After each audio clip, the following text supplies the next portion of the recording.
आज हम BA second semester के पेपर इंडियन सोशल सिस्टम की वीडियो लेकर आए हैं। इंडियन सोशल सिस्टम सोशियोलॉजी का पेपर है। तो आपकी ये इसमें टोटल 4 यूनिट हैं और चारों यूनिट से मैं दो दो लॉन्ग आंसर करवाऊंगा। आप उन दो दो लॉन्ग आंसर को कर लेंगे तो आपका पेपर थ्योरी का 100% यहाँ से कवर हो जाएगा। आपको फिर इसके अलावा कहीं और से पढ़ने की ज़रूरत बिल्कुल भी नहीं पड़ेगी। आप 100% स्कोर करेंगे। और मैं आपको लास्ट में 10 मोस्ट रिपीटेड शॉर्ट क्वेश्चन भी दूंगा जो कि पेपर में बार बार आए हुए हैं, तो उनको पढ़ के जरूर जाना। उसके बाद आप 100% स्कोर कर पाएंगे। आपका एक भी क्वेश्चन मिस नहीं होगा, ये हमारी गारंटी है। चैनल पर नया है तो चैनल को सब्सक्राइब कर लीजिए, वीडियो को लाइक कर लीजिए।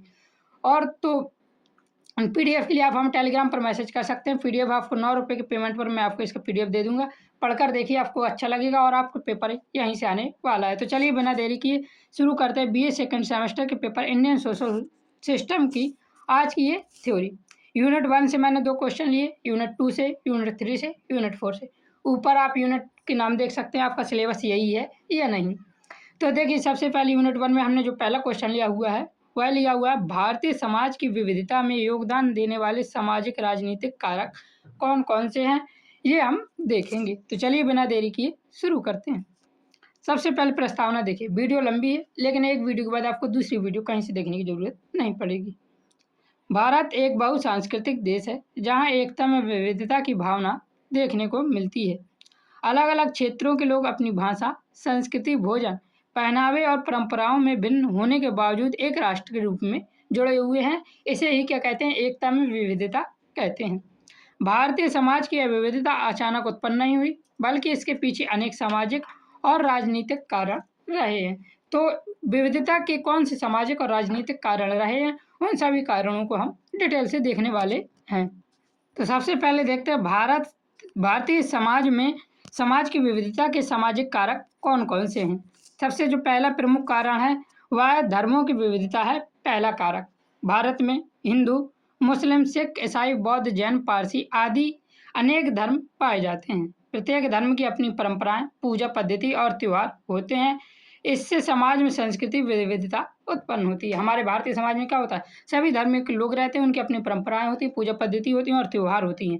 और जो इस प्रकार की विविधता पाई जाती है उस विविधता को सांस्कृतिक विविधता कहते हैं। शॉर्ट क्वेश्चन में आपको पूछा जा सकता है सांस्कृतिक विविधता से आशय क्या है, तो ये याद रखना। जैसे कि दीपावली हिंदुओं का त्यौहार है, ईद इसी प्रकार मुसलमानों का, क्रिसमस ईसाई का, और गुरु पर्व है भाई सिखों का त्यौहार है। इस प्रकार से त्यौहार है। पेपर बहुत सिंपल आने वाला है, थ्योरी भी बहुत सिंपल है। एक बार पढ़ लेंगे आप 100% स्कोर जरूर करेंगे। दूसरी विविधता जिसे हम कहते हैं भाषाई विविधता। भारत में सैकड़ों भाषाएं और बोलियां बोली जाती हैं। संविधान की 8वीं अनुसूची में 22 भाषाओं को मान्यता भी दी गई है। विभिन्न राज्यों की अलग अलग भाषाओं समाज को विविध बनाती हैं और इसे ही भाषाई विविधता कहते हैं। जैसे कि भारत में कुछ लोग हिंदी बोलते हैं, कुछ बंगाली बोलते हैं, कुछ तमिल, कुछ पंजाबी, कुछ मराठी आदि प्रकार की भाषाएं बोलते हैं और इसे ही क्या कहते हैं? भाषाई विविधता कहते हैं। पेपर में क्वेश्चन नंबर के हिसाब से और क्वेश्चन लॉन्ग में पूछा गया, शॉर्ट में पूछा, उस हिसाब से आप घटा बढ़ा सकते हैं। इसी प्रकार आप देखिए जाति व्यवस्था, जाति विविधता। भारतीय समाज में जाति व्यवस्था का महत्वपूर्ण स्थान रहा है। विभिन्न जातियों की अपनी सामाजिक स्थिति, व्यवसाय और परंपराएं होती हैं। इससे समाज में सामाजिक विविधता विकसित हुई है। तो ये जो जाति के आधार पर विविधता उसे होती है उसे जातीय विविधता कहते हैं और यह समाज में सामाजिक विविधता के रूप में विकसित हुई है, याद रखना। इसमें भिन्न जाति क्या करते हैं? उनकी सामाजिक स्थिति भिन्न होती है, उनके व्यवसाय भिन्न होता है, उनकी परंपराएं भी भिन्न होती हैं।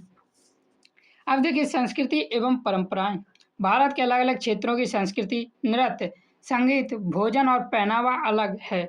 यही सांस्कृतिक भिन्नता भारतीय समाज को रंग बिरंगा बनाती है। उदाहरण के लिए जैसे भारत में भरतनाट्यम है, कथक है, भांगड़ा है, गरबा, ये इत्यादि क्या है? नृत्य हैं।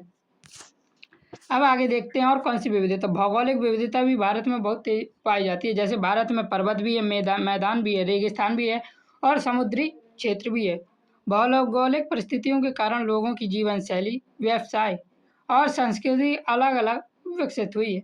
तो भौगोलिक विविधता पाने के कारण जैसे कि पर्वत के लोग अलग प्रकार की अपनी संस्कृति, उनका अपनी अलग जीवन शैली, अलग खान पान होता है। मैदान के लोगों का अलग खान पान होता है, रेगिस्तान के लोगों का अलग खान पान। इसी प्रकार समुद्री क्षेत्र के लोगों का अलग खान पान होता है। समुद्री क्षेत्र के लोग क्या करेंगे? ज़्यादातर वह समुद्री मछलियों पर आश्रित होते हैं। तो इस प्रकार से भौगोलिक विविधता के कारण भी भारत के लोगों की जीवन शैली, व्यवसाय और संस्कृति अलग अलग विकसित हुई है। इसे क्या कहते हैं? इसे कहते हैं भौगोलिक विविधता। अब देखिए ग्रामीण और नगरीय जीवन। ग्रामीण क्षेत्रों का जीवन कृषि आधारित होता है, जबकि नगरों में उद्योग और आधुनिक जीवन शैली अधिक देखने को मिलती है। यह अंतर भी विविधता को बार बार बढ़ाता है। अब विविधता के हमने सामाजिक कारक देख लिए, तो आप देखते हैं भारतीय समाज की विविधता के राजनीतिक कारक। हमने सामाजिक कारण के बाद आता है राजनीतिक कारण। क्या कोई राजनीतिक कारण भी जो भारत की विविधताओं में एकता का रूप देती है और विविधता को बढ़ावा देती है? सबसे पहली कारक है जो है उसका लोकतांत्रिक व्यवस्था। जैसा कि आप सभी को पता है, भारत एक लोकतांत्रिक देश है और यहाँ पे सभी लोगों को समान अधिकार प्राप्त हुआ है। अपना जीवन, अपना समुदाय, अपना धर्म, अपनी जाति अपने अनुसार मान सकता है। तो यही लोकतांत्रिक व्यवस्था के कारण भी भारत में विविधता पाई जाती है। भारत एक लोकतांत्रिक देश है जहाँ सभी नागरिकों को समान अधिकार प्राप्त है। लोकतंत्र विभिन्न समुदायों को अपनी पहचान बनाए रखने की स्वतंत्रता देता है और इसी लोकतांत्रिक व्यवस्था के कारण भारत में विविधताएं उत्पन्न हुई हैं। अगला देखिए संविधान द्वारा अधिकार प्राप्त हैं भारत में। भारतीय संविधान धर्म, भाषा और संस्कृति की स्वतंत्रता प्रदान करता है। इससे विभिन्न समूह अपनी परंपराओं को सुरक्षित रख पाते हैं और अपनी संस्कृति को और अपनी भाषा को, अपने धर्म को बचा पाते हैं। अनुच्छेद 29 और 30 अल्पसंख्यकों के सांस्कृतिक अधिकारों की रक्षा करता है। तो याद रखना भारत कौन सा अनुच्छेद सांस्कृतिक अधिकारों के अल्पसंख्यकों की रक्षा करता है? तो अनुच्छेद 29 और 30 अल्पसंख्यकों के सांस्कृतिक अधिकारों की रक्षा करता है संविधान में। दूसरा कारण है, देखिए दूसरा कारक है राज्यों का भाषाई आधार पर गठन। स्वतंत्रता के बाद भारत में जो राज्यों का गठन हुआ था वह भाषाई आधार पर हुआ था। इससे विभिन्न भाषाई समूहों का पहचान और सम्मान मिला। मतलब कि जिस प्रकार की भाषा रहती है उस प्रकार का एक राज्य को इकट्ठा किया और उस राज्य को नाम दिया गया। जैसे बुंदेलखंड में बुंदेली बोलने वाले, उत्तर प्रदेश में हिंदी, मध्य प्रदेश में हिंदी, और इस प्रकार से मतलब कि हरियाणा में हरियाणवी बोलने वाले, पंजाब में पंजाबी बोलने वाले, तमिलनाडु में तमिल बोलने वाले। इस प्रकार से भारत में भाषाई आधार पर राज्यों का गठन हुआ था और ये भी विविधता का एक प्रमुख कारण बन जाता है। अगला दूसरा कारण है या कारक है पंचायती राज एवं स्थानीय शासन। स्थानीय स्वशासन ने विभिन्न क्षेत्रों के लोगों को राजनीति भागीदारी का अवसर दिया। इससे स्थानीय संस्कृति और परंपराओं को संरक्षण मिल पाया। पंचायती राज और स्थानीय शासन में क्या होता है, वहाँ के स्थानीय लोग कोई चुनाव लड़ता है और वह राजनीति में भागीदारी लेता है। जब वह राजनीति में भागीदारी लेता है और चुनाव जीत जाता है तो वह अपने समूह का विकास चाहता है और अपनी संस्कृति और परंपराओं को संरक्षण चाहता है। इसी वजह से स्थानीय संस्कृति और परंपराओं को संरक्षण मिल पाता है। आगे देखिए वैश्वीकरण एवं राजनीतिक नीतियां भी क्या है, विविधताओं का एक कारक है। सरकारी नीतियां और वैश्वीकरण के कारण विभिन्न संस्कृतियों का आदान प्रदान बढ़ा है और इससे समाज में नई विविधताएं विकसित हुई हैं। इसका कंक्लूजन देखते हैं, फिर पढ़ते हैं अगले क्वेश्चन की ओर। तो मैं आपको प्रत्येक यूनिट से 2 क्वेश्चन लूंगा। ये पहला क्वेश्चन हमारा समाप्त होता है इस निष्कर्ष के बाद। भारतीय समाज की विविधता अनेक सामाजिक और राजनीतिक कारकों का परिणाम है। धर्म, भाषा, जाति, संस्कृति और भौगोलिक परिस्थितियों ने जहाँ सामाजिक विविधता को जन्म दिया, वहीं लोकतंत्र और संविधान ने उसे सुरक्षित रखने का कार्य किया और यह विविधता भारत की सबसे बड़ी शक्ति भी है। तो याद रखना, तो भारत में सबसे बड़ा विविधता का कारण है कि समाज ने जो किया विविधता को जन्म दिया और बाद में भारत जब स्वतंत्र हुए तो लोकतंत्र और संविधान ने उस विविधता को सुरक्षित रखा, क्योंकि भारत सभी धर्मों का सम्मान करता है। अब आगे देखते हैं। आगे देखिए दूसरा जो हमारा प्रश्न वो मैंने लिया, भारतीय समाज में होने वाले समकालीन परिवर्तनों की प्रकृति। भारतीय समाज में धीरे धीरे परिवर्तन हो रहे हैं, जैसे कि भारतीय समाज मतलब कि कास्ट, क्लास एंड मतलब कि परिवर्तन हो रहे हैं। परिवर्तन से हम क्या कह सकते हैं, कल्चरल परिवर्तन, जो रिलीजियस परिवर्तन, एथिक परिवर्तन, इस प्रकार के परिवर्तन को के कारण क्या है और समकालीन परिवर्तनों की प्रकृति क्या है, ये हम यहाँ पे देखने वाले हैं। सबसे प्रस्तावना देखते हैं। समाज एक गतिशील व्यवस्था है जो हमेशा समय के साथ बदलती रहती है। आधुनिक युग में विज्ञान, तकनीक, शिक्षा, औद्योगिकीकरण और वैश्वीकरण के कारण भारतीय समाज में अनेक परिवर्तन देखने को मिल रहे हैं। इन परिवर्तनों ने लोगों की सोच, जीवन शैली, परिवार व्यवस्था और सामाजिक संबंधों को प्रभावित किया है। अब आगे देखते हैं। तो भारतीय समाज में समकालीन परिवर्तनों की प्रकृति। भारतीय समाज में जो परिवर्तन हुए उनकी समकालीन प्रकृति कैसी थी और क्यों हुए, इसका मुख्य कारण क्या है, ये सब देखते हैं। पहली जो देखी प्रकृति है वह है नगरीकरण। भारत में अर्बनाइजेशन हुआ, गांव से शहरों की ओर लोगों का पलायन तेजी से बढ़ रहा। लोग रोजगार, शिक्षा और बेहतर सुविधाओं के लिए शहर में बस रहे हैं। इसका जब लोग गांव से निकलकर शहरों की ओर जाते हैं तो इसका क्या प्रभाव पड़ा है हमारे समाज में? तो इसका प्रभाव पड़ा है संयुक्त परिवारों का विघटन हुआ है और एकल परिवारों की संख्या बढ़ी है भारतीय समाज में। आपने देखा होगा पहले हमारे दादा दादी लोग मतलब एक ही परिवार में रहते थे, लेकिन अब एकल परिवार की व्यवस्था ज़्यादा हो गई है क्योंकि शहरीकरण हुआ है। तो संयुक्त परिवारों का विघटन हुआ है, आधुनिक जीवन शैली का विकास हुआ है, सामाजिक संबंधों में औपचारिकता। अब देखिए दूसरा जो हमारा कारण है वह है औद्योगिकीकरण। उद्योगों ने विकास ने रोजगार और आर्थिक संरचना को बदल दिया है। कृषि आधारित समाज धीरे धीरे औद्योगिक समाज में परिवर्तित हो रहा है। पहले क्या होता था, कृषि पर लोग ज़्यादा आधारित समाज होता था तो सभी लोग एक साथ रहते थे, परिवार एक संगठित परिवार होता था। लेकिन औद्योगिकीकरण के कारण भी एकल परिवार हो रहा है। भारतीय समाज के जीवन में धीरे धीरे परिवर्तन आ रहा है। इसका प्रभाव देखिए, नए व्यवसायों का विकास हुआ, औद्योगिकीकरण से आर्थिक प्रगति हुई और श्रमिक वर्ग का भी विस्तार हुआ। अगली जो कारण है वह है वैश्वीकरण, भारतीय समाज को बदलने का या परिवर्तन का। दुनिया के देशों के बीच आर्थिक और सांस्कृतिक संबंध बढ़े हैं। विदेशी संस्कृति, भोजन और फैशन भारतीय समाज को प्रभावित कर रहे हैं। अब देखिए जब भारतीय समाज में बाहर की चीज़ें आएंगी, संस्कृति आएंगी तो उसका कुछ प्रभाव भी पड़ेगा। तो पश्चिम संस्कृति का प्रभाव पड़ा है। भारत के समाज में पश्चिमी संस्कृति ने अपना गढ़ जमा लिया है। उपभोक्तावाद में वृद्धि हुई है, अर्थात सब कोई उपभोग करना चाहता है, ज़्यादा से ज़्यादा वस्तुएं खरीदना चाहता है और ज़्यादा से ज़्यादा सुख प्राप्त करना चाहता है। नई तकनीकों का प्रसार भी हुआ है। आगे देखिए तकनीकी परिवर्तन। इंटरनेट और मोबाइल और सोशल मीडिया ने लोगों के जीवन को पूरी तरह बदल दिया है। और इसका हमारे जीवन पर तकनीकी परिवर्तन का क्या प्रभाव पड़ा? तो जैसे देखिए ऑनलाइन शिक्षा और व्यापार, जैसे कि आप मेरे से पढ़ रहे हैं, ये ऑनलाइन आपकी शिक्षा हो गई। आजकल लोग ऑनलाइन व्यापार भी कर रहे हैं, अपनी चीज़ों को ऑनलाइन डिलीवर करना है, जिसे हम ई कॉमर्स भी के नाम से भी कहते हैं। संचार में तेजी हुई, एक दूसरे से बात करने में सक्षमता बढ़ी है। सामाजिक जागरूकता में भी वृद्धि हुई है। ये परिवर्तन के कारक हैं, याद रखना। महिलाओं की स्थिति में भी परिवर्तन हुआ। यदि आपका लॉन्ग क्वेश्चन आए तो ये पूरा लिखना होगा, डेफिनेशन आपको बिल्कुल हेडिंग बाई हेडिंग लिखेंगे तो और अच्छे नंबर आपको मिलेंगे। सामाजिक स्थिति में और क्या परिवर्तन हुआ? तो महिलाओं की स्थिति में भी सामाजिक स्थिति में परिवर्तन आया है।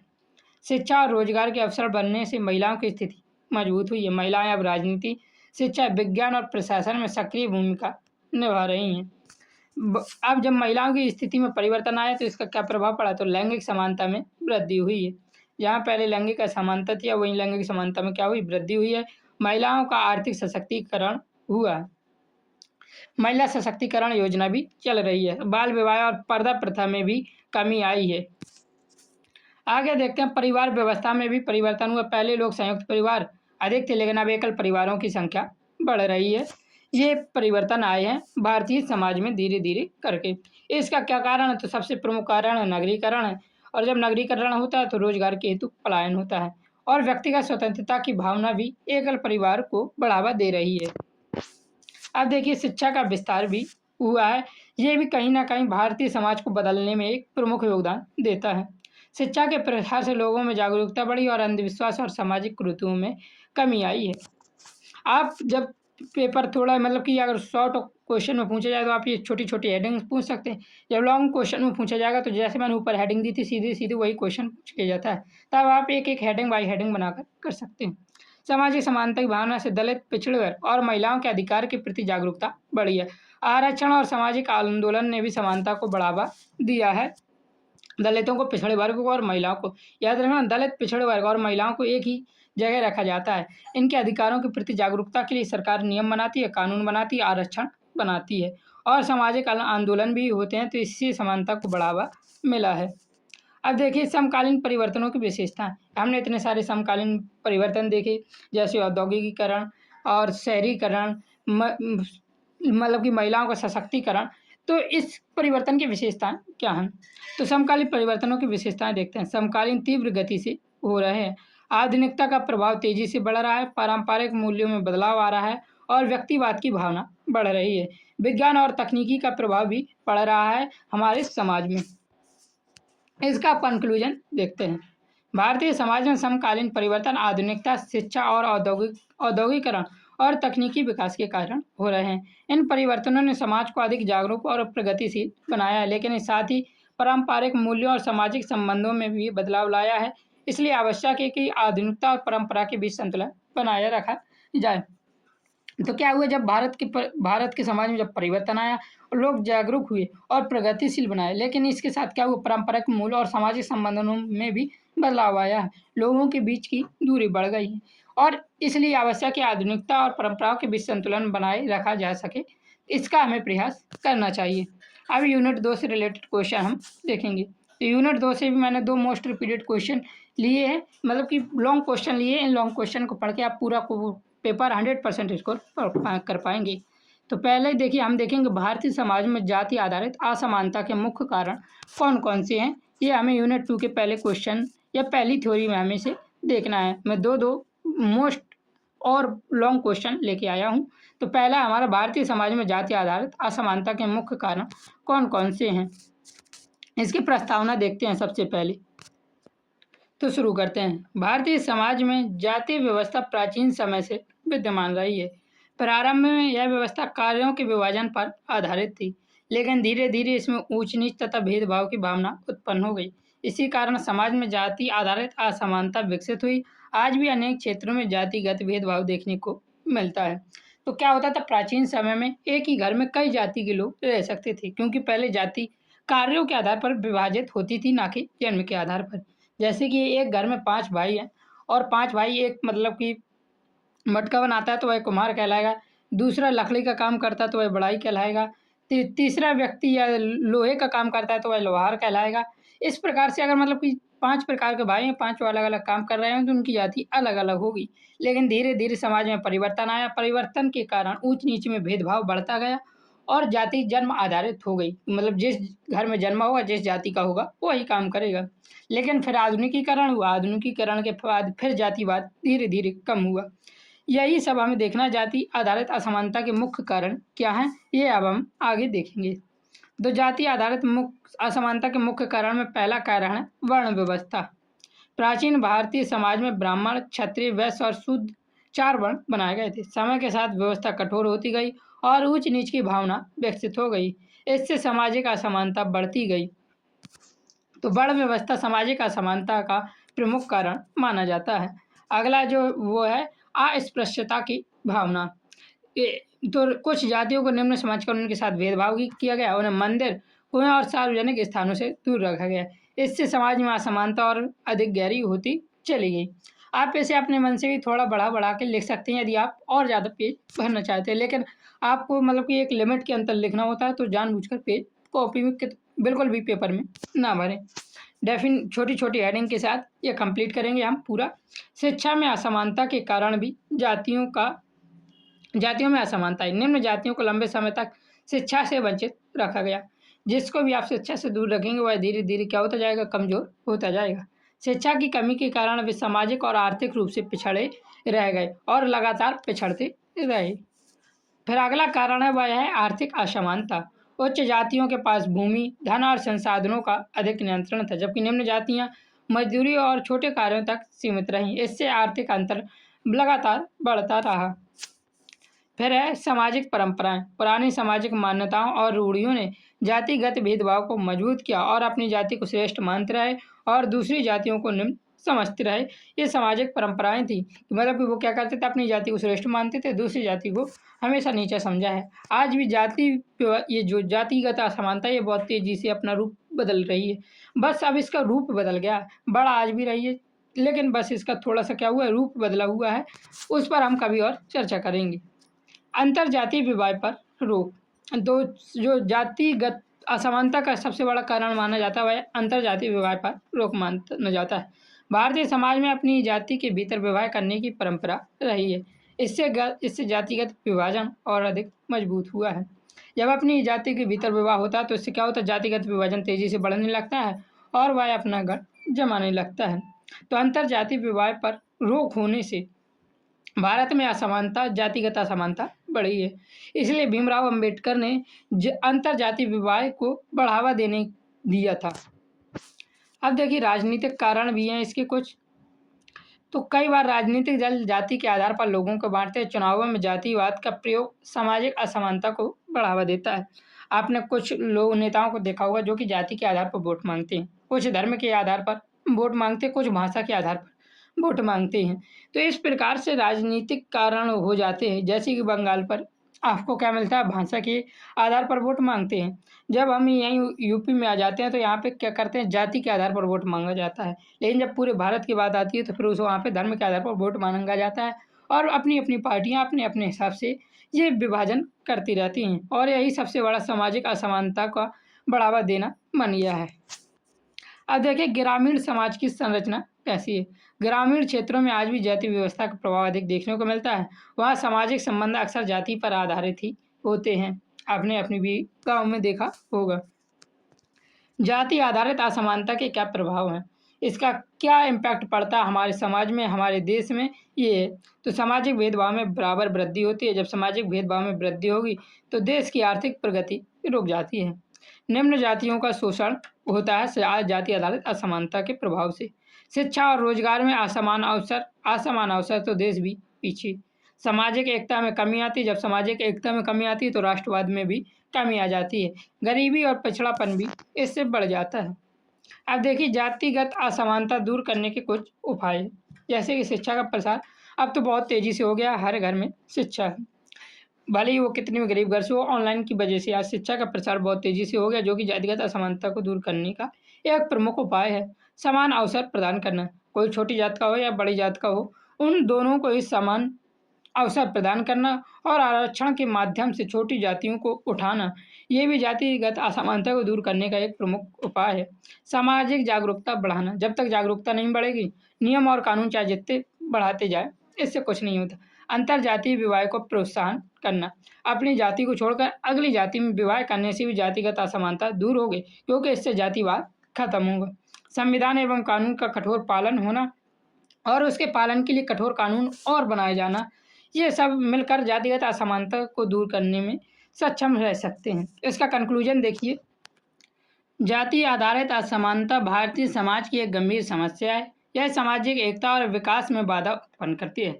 शिक्षा, जागरूकता और समानता की भावना द्वारा इस समस्या को कम किया जा सकता है। आधुनिक भारत में सभी नागरिकों को समान अधिकार और सम्मान मिलना आवश्यक है और इसके प्रयास भी हमारी सरकार लगातार कर रही है।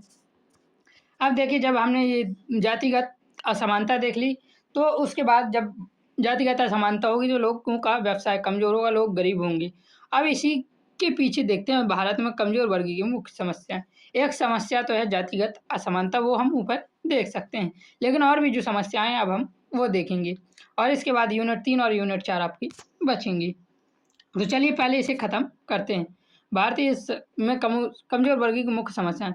समाज के वे लोग जो आर्थिक, सामाजिक और शैक्षिक रूप से पिछड़े होते हैं, उन्हें कमज़ोर वर्ग कहा जाता है।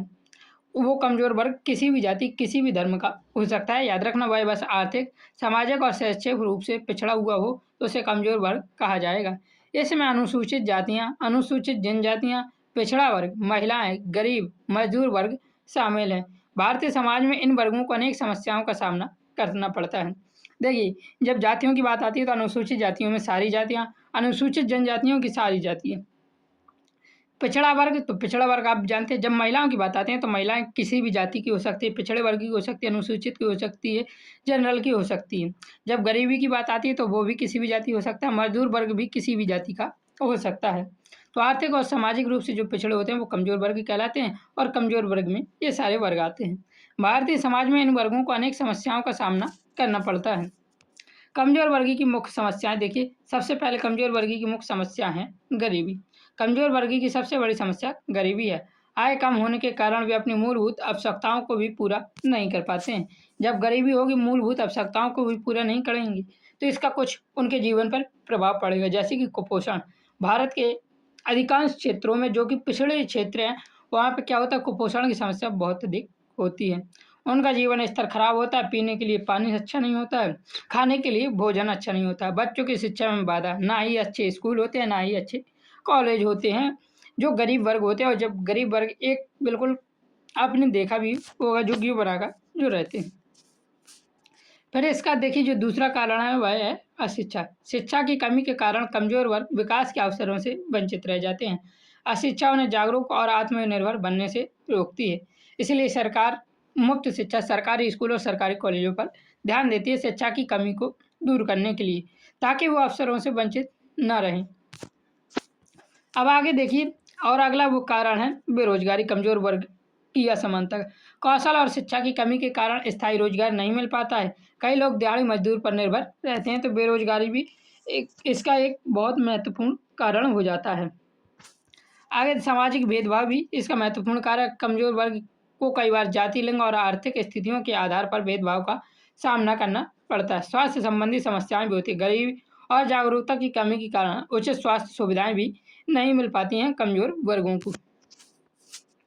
इसका प्रभाव क्या पड़ता है? जब कोई कमजोर वर्ग इन सब चीज़ों से उन्हें अच्छी शिक्षा, अच्छा मतलब कि अच्छा उनको इलाज नहीं मिल पाता है, तो बीमारी में वृद्धि होती है। जब बीमारी में वृद्धि होगी तो उच्च मृत्यु दर होगा। जब उच्च मृत्यु दर होगा तो हमारी जनसंख्या तेज़ी से घटेगी, और जनसंख्या तेज़ी से घटेगी तो बढ़कर जनसंख्या वो भी कम हो जाएगी, और कुपोषण भी सही इलाज ना मिलने का कारण बन जाता है। फिर दूसरी समस्या वह है आवास की समस्या। कमजोर वर्गों को एक और समस्या होती है आवास की समस्या। गरीब परिवार झुग्गियां या सुरक्षित स्थानों में रहने को मजबूर होते हैं, जहां स्वच्छ पानी और बिजली जैसी सुविधाएं भी नहीं मिल पाती हैं। महिलाओं की समस्या। महिलाओं को घरेलू हिंसा, दहेज प्रथा, लैंगिक भेदभाव और शिक्षा की कमी जैसी समस्याओं का सामना करना पड़ता है। किसान और मजदूरों की समस्याएं। कम मजदूरी, ऋण का बोझ, रोजगार की अस्थिरता कमजोर वर्गों को स्थिति को और कठिन बनाती है। कमजोर वर्गों के उत्थान के उपाय। तो कमजोर वर्गों को कैसे उनका उत्थान किया जाएगा, इसके कुछ उपाय यहाँ पे साझा किए हुए हैं। शिक्षा और कौशल का विकास करना चाहिए, उनके शिक्षा को बढ़ावा देना चाहिए, उनके कौशल का विकास करना चाहिए, सभी को समान शिक्षा मिले इसका सरकार को प्रावधान करना चाहिए।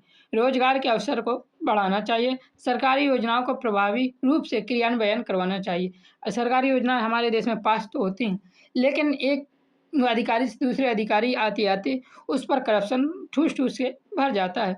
तो सरकारी योजनाओं का प्रभावी रूप से उसका पालन होना चाहिए। स्वास्थ्य सुविधाओं का विस्तार और सामाजिक समानता और जागरूकता हमें करनी चाहिए।